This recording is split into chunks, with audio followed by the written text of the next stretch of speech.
Добрий день, я Олександра Клітіна, журналістка «Київпост». Сьогодні з нами Ірина, бойовий медик. Вона служила біля Лисичанська, коли ще місто не захоплено було росіянами. Ірина, добрий день. Доброго дня. Хотіла спитати, що мотивувало вас, таку красиву жінку, піти на фронт? Розкажіть нам. Я вважаю, що кожна людина має зараз робити те, що вона може робити, і бути там, де вона може приносити найбільшу користь.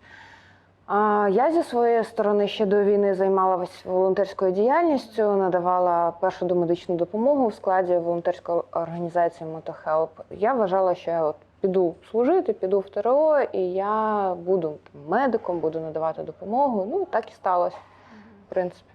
А як сприйняла ваша сім'я таке рішення?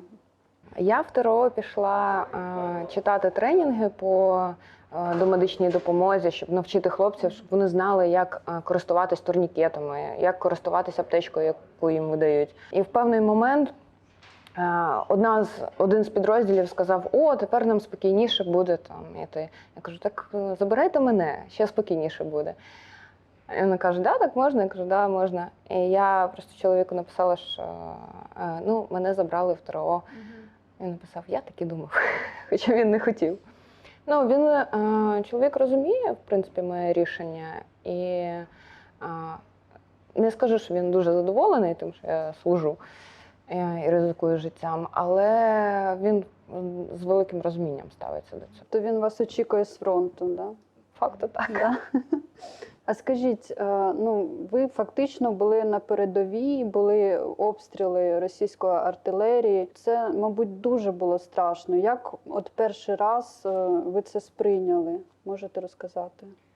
Я психологічно, в принципі, була готова до того, що будуть обстріли, буде небезпека, є ймовірність поранення або навіть загибелі. Там, коли приїхали, там було страшно. І насправді я не очікувала, що ми поїдемо аж туди. Угу. Але так сталося. То Росія штурмувала це все? Росія дуже хотіла захопити ту місцевість. Росії вона дуже потрібна. Напевно, щоб галочку поставити, що от ми захопили Луганську область. І вона там не шкодувала нічого. Все, що було, постійно, режиму тиші не було ніколи, напевно. А якісь там фосфорні бомби ви бачили? Так, були фосфорні, касетні бомби, були танки, була артилерія, міномети. Все, що, напевно, у них було, вони всім закидали нас. А багато поранених з нашої сторони? Багато. Поранених багато, і були дні, коли ти там в 5:30 вже викликають на виїзд, швиденько прокидаєшся, збираєшся на ходу, вдягаєшся, в 1:30 ночі або о 2:00 ночі приїжджаєш назад. І цілий день ти на виїздах, на евакуації медичній. От ви отримали поранення, да? Я бачу, що у вас рука поранена. Скажіть, будь ласка, як це сталося? В мене 2 поранення, насправді. Про обидва розказувати. Да. Тобто одне поранення, і ви потім повернулися, да? А як взагалі це сталося? Перше поранення було на точці передачі поранених. Наш екіпаж медичний чекав, коли нам привезуть поранених з позицій. І по місцю, де ми чекали, по місцю передачі вдарила крилата ракета. Там були і загиблі, і тяжко поранені. Я обійшлась, можна сказати, не знаю, карма відпрацювала, чи Всесвіт мене дуже любить, і я дуже легко обійшлась. У мене легкі уламкові поранення ноги і руки були. Ми там з тими, хто міг стояти на ногах, витягнули важко поранених, дуже швидко затащили в машину, яка ще була ціла поряд. Дуже швидко втікали, поки не прилетіло ще раз. Я поїхала в лікарню в той день, написала, перевірили, сказали, да, уламки всередині, часу вирізати уламки не було. І я написала відмову від госпіталізації і поїхала назад. Бо екіпажів медичних мало, роботи багато, втрачати час немає коли. Зараз ви знову плануєте повернутися на фронт? Да. А потім було ще друге поранення. А друге поранення, коли ми теж на медевакуації були, Ми евакуйовували 2 поранених, і машина, напевно, чи то наїхала на уламок, якийсь машину почало кидати, і вона перевернулась кілька разів. Ну, в принципі, всі живі, майже цілі, в мене перелом руки, і тут уже я вийшла зі строю на певний час. В майбутньому я відновлююсь зараз, готуюсь по максимуму і планую повертатись на фронт. А багато жінок взагалі служить? Це в основному медики, так? Ну, по моїм оцінкам, десь 2-3%.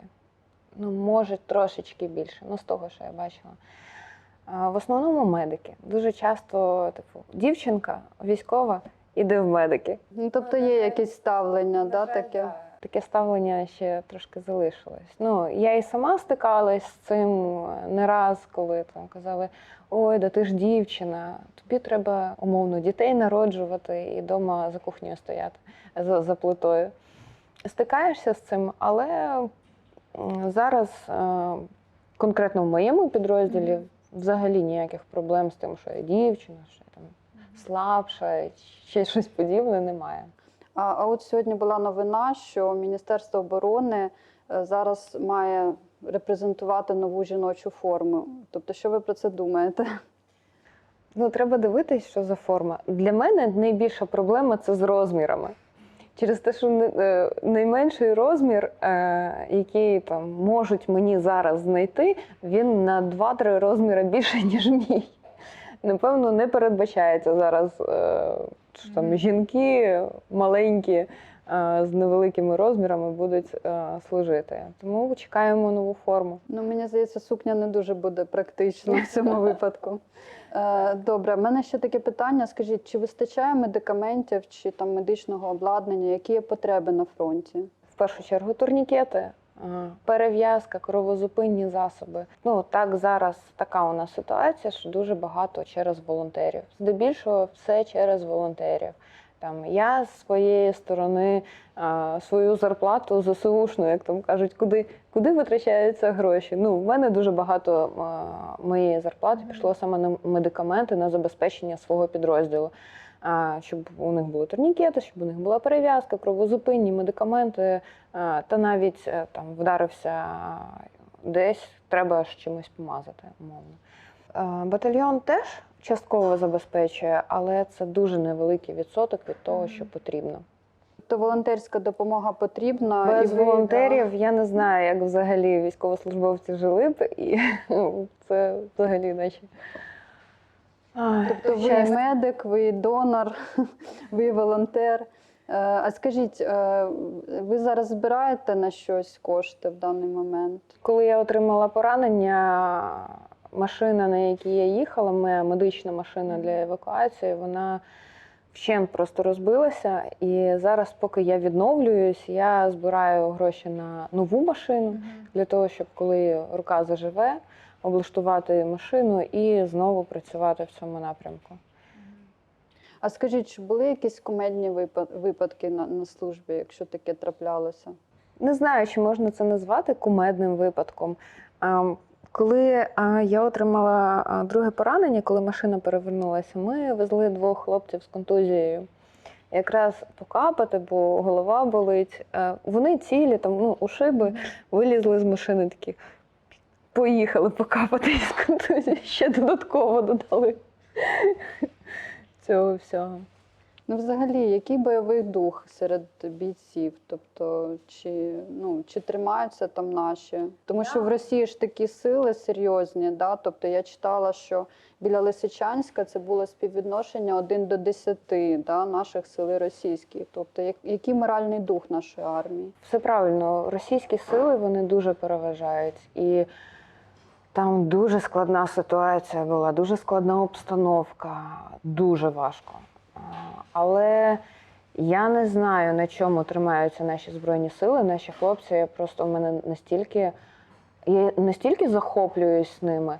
Вони беруть і працюють. Вони обороняються, вони стоять, вони не здаються. Незважаючи на те, що вони там 4 місяці вже напередку, на нулі, У них немає вихідних, там, відпусток і тому подібних речей.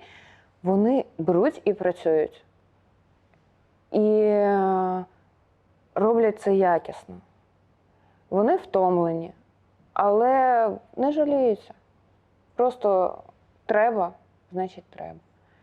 Я не знаю, як вони це роблять, звідки у них стільки сил взагалі.